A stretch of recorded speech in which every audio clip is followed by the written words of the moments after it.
नमस्कार साथियों। आप सभी ने थ्री इडियट्स मूवी देखी होगी और आप उसके कैरेक्टर फुनसुक वांगडू, रणछोड़ दास, श्यामल दास, चांचड़ से बखूबी परिचित होंगे। जी हाँ, हम आमिर खान के कैरेक्टर की बात कर रहे हैं पिक्चर में। वही कैरेक्टर जिसे माना जाता है कि वो इंस्पायर है लद्दाख के एक जाने माने सोशल क्लाइमेट एक्टिविस्ट और साथ ही साथ रमन मैग्सेसे अवार्ड से सम्मानित सोनम वांगचुक से। अब मैं ये क्यों आपको बता रही हूँ, क्योंकि रिसेंटली लद्दाख में बहुत ज्यादा प्रोटेस्ट हो रहे हैं, या अगर हम ऐसा बोले कि लद्दाख जल रहा है, लद्दाख में क्रांति हमें देखने मिल रही है और लद्दाख में बिल्कुल नेपाल के जैसी तर्ज पर कहीं ना कहीं जेनजी प्रोटेस्ट हमें देखने के लिए मिल रहे हैं। हालांकि ये मेरे शब्द नहीं है, ये न्यूज चैनल और मीडिया में जो शब्द चलाए जा रहे हैं उनका ही मैं प्रयोग कर रही हूँ। ये सारे प्रोटेस्ट की वजह से लद्दाख में एक ऐसी कंडीशन क्रिएट हो गई है जो शायद हम कभी लद्दाख के बारे में सोच नहीं सकते थे। एक ऐसा एरिया जहां पर जो अपनी पीस और प्रोस्पेरिटी के लिए जाना जाता है, आज के डेट में प्रोटेस्ट, हिंसा और बहुत ज्यादा क्रांतिकारी गतिविधियों का केंद्र बना हुआ है। रिसेंटली लद्दाख में कुछ चीजों की डिमांड के कारण, जिसे मैं वीडियो में आगे डिस्कस करूंगी, इन सभी डिमांड के कारण प्रोटेस्ट हुए और ये प्रोटेस्ट उस हद तक बढ़ गए जब यहाँ पर प्रोटेस्ट करने वालों ने, प्रदर्शन करने वालों ने, या शायद प्रदर्शन करने वाले नहीं थे, हम क्लियरली कुछ नहीं बोल सकते हैं, बीजेपी के कार्यालय में आग लगा दी। आसपास के जो आर्मी एरियाज थे उनमें यहाँ पर प्रोटेस्ट किए गए, बहुत सारे लोगों की जान भी चली गई और बहुत सारे लोग यहाँ पर घायल हो गए। ऐसे में सबका ठीकरा फोड़ा गया है सोनम वांगचुक के ऊपर। जी हाँ, वही व्यक्ति जिसके बारे में अभी मैंने आपको वीडियो की स्टार्टिंग में बताया था। गवर्नमेंट का कहीं ना कहीं बोलना है कि इन सारे घटनाक्रम के पीछे जो रिस्पॉन्सिबल व्यक्ति है वो सोनम वांगचुक है और कहीं ना कहीं कांग्रेस के एक लीडर का भी नाम यहाँ पर लिया जा रहा है। हालांकि ये सब हमारा कंसर्न का विषय नहीं है, हम जानते हैं कि आखिर लद्दाख में क्या चल रहा है। आप अगर पिछले 2-3 दिन से न्यूज़पेपर को भी देख रहे होंगे तो आपने देखा होगा लद्दाख हिंसा का केंद्र बन चुका है। लद्दाख में कहीं ना कहीं बहुत ज्यादा प्रोटेस्ट चल रहा है और प्रोटेस्ट चल रहा है सरकार के खिलाफ, ऐसा प्रोटेस्ट जिसमें लोग अलग अलग चीजों की डिमांड कर रहे हैं। चलिए थोड़ा सा इतिहास की तरफ चलते हैं। सोनम वांगचुक जो कि क्लाइमेट एक्टिविस्ट है, यहाँ पर पिछले 5 सालों से कभी ना कभी किसी ना किसी फॉर्म में स्ट्राइक करते हैं कुछ डिमांड्स को लेकर। सिमिलर घटनाक्रम अभी भी हुआ जब ये हंगर स्ट्राइक पर बैठे 10 सितंबर को। 35 दिनों की ये स्ट्राइक यहाँ पे रखी गई कि अगर सरकार हमारी डिमांड्स नहीं मानती है तो हम इसे फिर कंटिन्यू रखेंगे, मतलब आमरण अनशन की बात की जा रही है। ऐसे में पिछले मंगलवार को कुछ स्ट्राइक करने वाले लोगों की तबीयत खराब हो गई। आप सोचिए, जिन्होंने इतने दिनों से खाना पानी नहीं पिया हो, लद्दाख की कड़ाके की ठंड में जो लोग बाहर सड़कों पर सो रहे हो, ऐसे में कंडीशन क्या होगी हम शायद इमेजिन भी नहीं कर सकते। किस तरीके से, किस चीज से लद्दाखी लोग इस समय सफर कर रहे हैं। मंगलवार को जब ये घटनाक्रम हुआ तो यहाँ की यूथ विंग के जो लोग थे, यूथ विंग के जो हमारे युवा थे, उन्होंने प्रोटेस्ट कर दिया कि अब दिस इज इट। पिछले 5 सालों से हम लोग डिमांड कर रहे हैं, हम पीसफुल प्रोटेस्ट कर रहे हैं, लेकिन सरकार हमारी बात नहीं सुनती और अब अगर हमारी बात नहीं सुनी जा रही है so this is a high time कि हमें मास लेवल पर यहाँ पे रैली निकालनी होगी और आंदोलन करना होगा।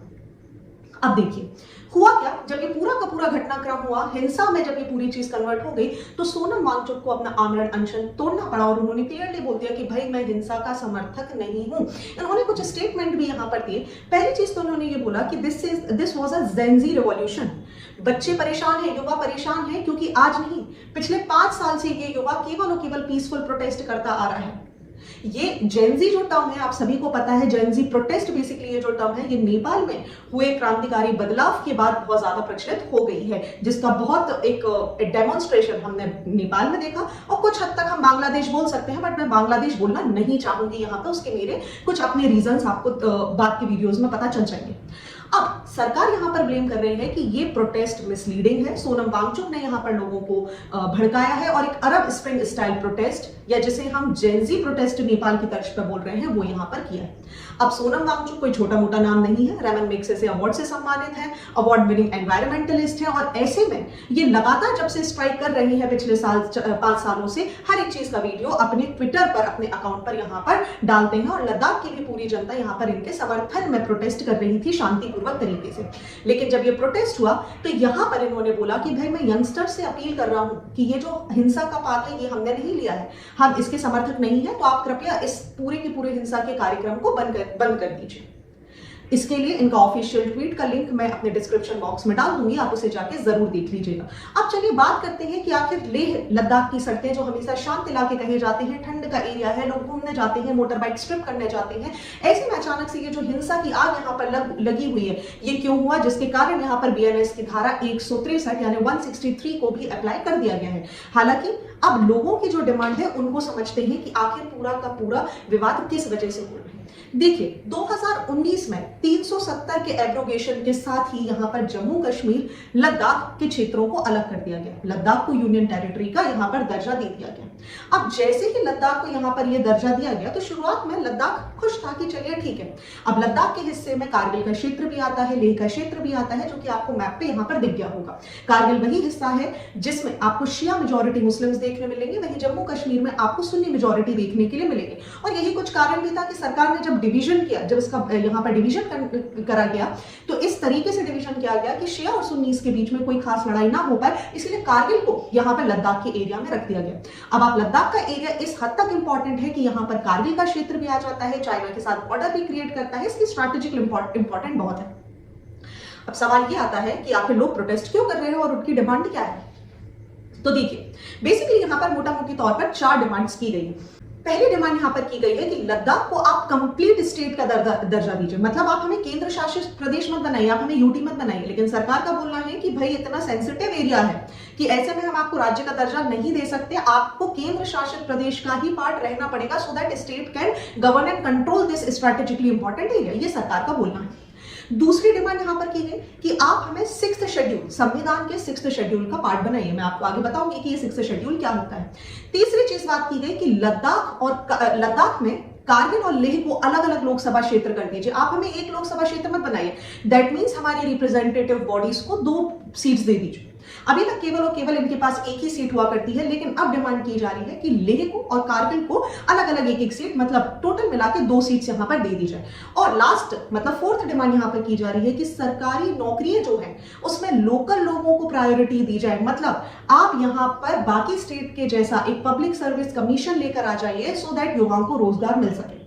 ये सारी बात चल रही थी, इन मांगों को लेकर केंद्र सरकार और लद्दाख के कुछ रिप्रेजेंटेटिव्स के बीच में बात भी चल रही थी और नेक्स्ट मीटिंग 6 अक्टूबर को होनी थी, लेकिन उसके पहले ही बुधवार को ये सारा सब कुछ घटनाक्रम हमें देखने के लिए मिल गया।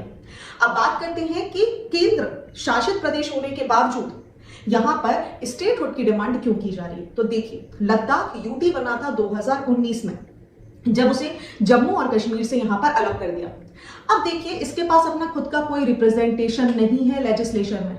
लोकल्स का बोलना यह भी है कि भाई जब हमारे रिप्रेजेंटेशन ही नहीं है, जब हमारे पास लैक ऑफ असेंबली हमें देखने के लिए मिलता है, तो कहीं ना कहीं हमारी सेल्फ गवर्न करने की जो शक्ति है या जो हमारे मुद्दे हैं उनको रखने की जो पावर है वो यहाँ पर खत्म हो जाती है। ऐसे में लोकल इंटरेस्ट को प्रोटेक्ट करने के लिए ही हम स्टेटहुड की डिमांड यहाँ पर कर रहे हैं।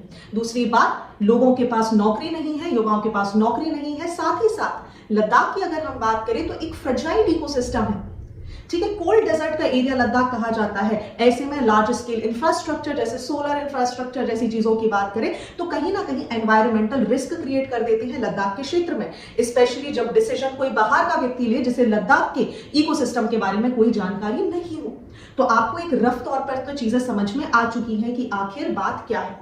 अब चलिए समझते हैं आगे कि आखिर ये 6th शेड्यूल क्या होता है, संविधान की 6वीं अनुसूची क्या कहती है। तो देखिए संविधान की 6th शेड्यूल की बात करें तो ये शॉर्ट में समझाती हूं, सेल्फ गवर्निंग का राइट देता है। मतलब कुछ खास मामलों में शासन यहां पर क्या कर सकता है, कुछ एरियाज को डिफाइन कर सकता है कि आप संविधान की 6वीं शेड्यूल का पार्ट है। जैसे हम नॉर्थ ईस्ट में अगर बात करें तो हमें मेघालय के कुछ क्षेत्र, पूरा मेघालय की मैं बात नहीं कर रही हूं, जैसे गारो खासी जयंतिया, मतलब जो ट्राइबल एरिया का महत्वपूर्ण हिस्सा है, एग्जाम्पल के तौर पर आपको बाकी चीजें मैप पे समझ आ रही होंगी। जैसे मेघालय, मिजोरम, त्रिपुरा और असम के कुछ क्षेत्र 6वीं अनुसूची का पार्ट है। दैट मींस कि वो एरिया है जहां पर ट्राइबल पॉपुलेशन है। अब आप सभी जानते हैं कि ट्राइब की अपनी खुद की चीजें होती हैं, उनका अपना खुद के नियम होते हैं, उनके अपने खुद के कानून होते हैं, उनका अपना खुद का कल्चर होता है। ऐसे में से प्रोटेक्ट कैसे किया जाए, और इसी को ध्यान में रखते हुए संविधान बात करता है शेड्यूल 6 के बारे में। सेल्फ गवर्नेंस के लिए एक ऑटोनोमस डिस्ट्रिक्ट काउंसिल यहां पर बना दी जाती है, जो एक तरीके का इंडिपेंडेंट डिस्ट्रिक्ट यूनिट के रूप में काम करती है।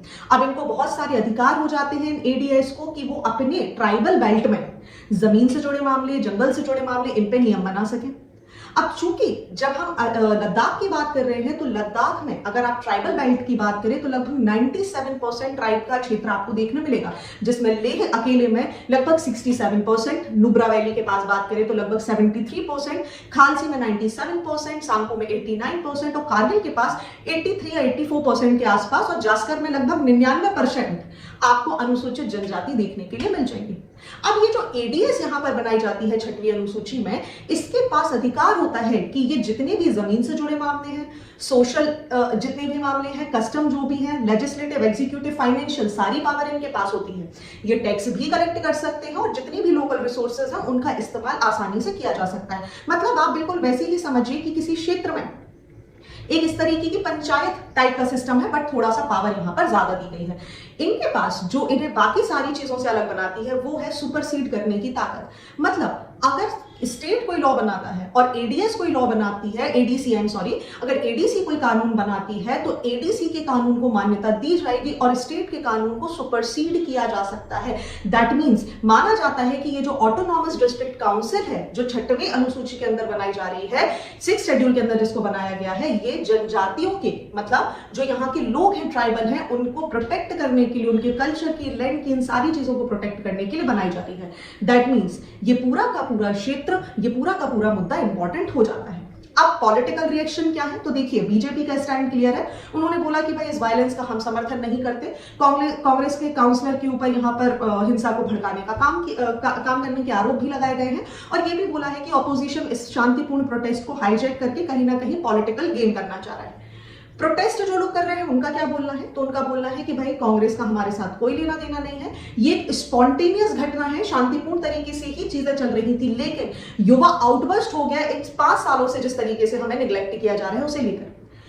साथ ही साथ यहाँ पर सेक्रीफाइस जो लद्दाख के हक है, लद्दाख के जो राइट्स है, जिस तरीके से उन्हें सेक्रीफाइस किया जा रहा है, ये कहीं ना कहीं लद्दाख के लिए मुसीबत है, लद्दाख के लोगों के लिए एक तरीके का श्राप है, ये भी यहाँ के लोग बोल रहे हैं। सेंट्रल गवर्नमेंट क्या बोल रही है, उन्होंने बोला है कि शांत रहिए, हम इस बारे में चर्चा करेंगे। तो लेट्स सी 6 अक्टूबर को क्या निकल कर आएगा। अब सवाल उठता है कि 6th शेड्यूल मांग रहे हैं, दे देते हैं, क्या प्रॉब्लम है? चलिए समझते हैं सरकार के पॉइंट ऑफ व्यू से या जियो पॉलिटिक्स के पॉइंट ऑफ व्यू से क्या यहाँ पर बात की जा रही है।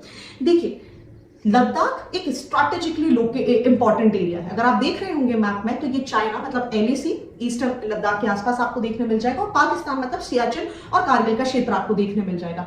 इंडियन आर्मी का डिप्लॉयमेंट यहां पर रहता है, ऐसे में नेशनल सिक्योरिटी के लिए महत्वपूर्ण है और कोई भी सिक्योरिटी रिस्क नहीं लिया जा सकता। मतलब अगर सेंट्रल डायरेक्टली कंट्रोल करेगी तो सब कुछ ठीक रहेगा। तो यहां से सवाल उठा, तो जम्मू कश्मीर में तो आपने स्टेटहुड दे दिया, जम्मू कश्मीर में तो इलेक्शन भी हो गए, वहां भी सरकार आ गई, वो भी तो स्ट्रैटेजिकली इंपॉर्टेंट है, तो हमारे साथ ऐसा क्यों किया जा रहा है जबकि हमारा एरिया तो ट्राइबल बेल्ट भी है, isn't it? Demand fair enough? चलिए डेमोग्राफिक सेंसिटिविटी की बात करें तो लद्दाख की पॉपुलेशन बहुत कम है, लगभग 3 लाख से भी कम की पॉपुलेशन आपको देखने मिलेगी। मेजॉरिटी में आपको बुद्धिस्ट देखने मिलेंगे जो कि लेह लद्दाख के क्षेत्र में, और कारगिल के क्षेत्र में आपको शिया मुस्लिम की जनसंख्या देखने के लिए मिलेगी। सो 6th शेड्यूल कहीं ना कहीं एक प्रोटेक्शन है, एक नेसेसरी प्रोटेक्शन है जो यहाँ का जो डेमोग्राफिक डाइल्यूशन है उसको प्रोटेक्ट करेगा, सो दैट बाहर से लोग यहाँ पर आके ना बच सके और यहाँ का जो ट्राइबल बेल्ट है उसको भी सुरक्षा प्रदान की जा सके। युवा क्यों गुस्सा है, तो ये भी समझिए, लद्दाखी युवा जो है उनको लगता है कि सरकार ने उन्हें धोखा दिया है। ये पीसफुल प्रोटेस्ट ही था, लेकिन यहाँ पे सोशल मीडिया ने फ्रस्ट्रेशन को इतना ज्यादा एम्पलीफाई कर दिया कि ये पीसफुल प्रोटेस्ट जेन जी प्रोटेस्ट में यहाँ पर कन्वर्ट हो गया। हालांकि 6 अक्टूबर को हमें समझ में आएगा कि इसमें क्या अपडेट्स होने वाले हैं और क्या अपडेट्स नहीं होने वाले हैं। हालांकि इस पूरे बीच में हम सबकी अपील ये है कि आप सभी शांति बनाए रखें और देखना होगा कि सरकार किस तरीके से यहाँ पर डिसीजन लेगी। So thank you. If you like my content, do subscribe my channel गली से ग्लोबल।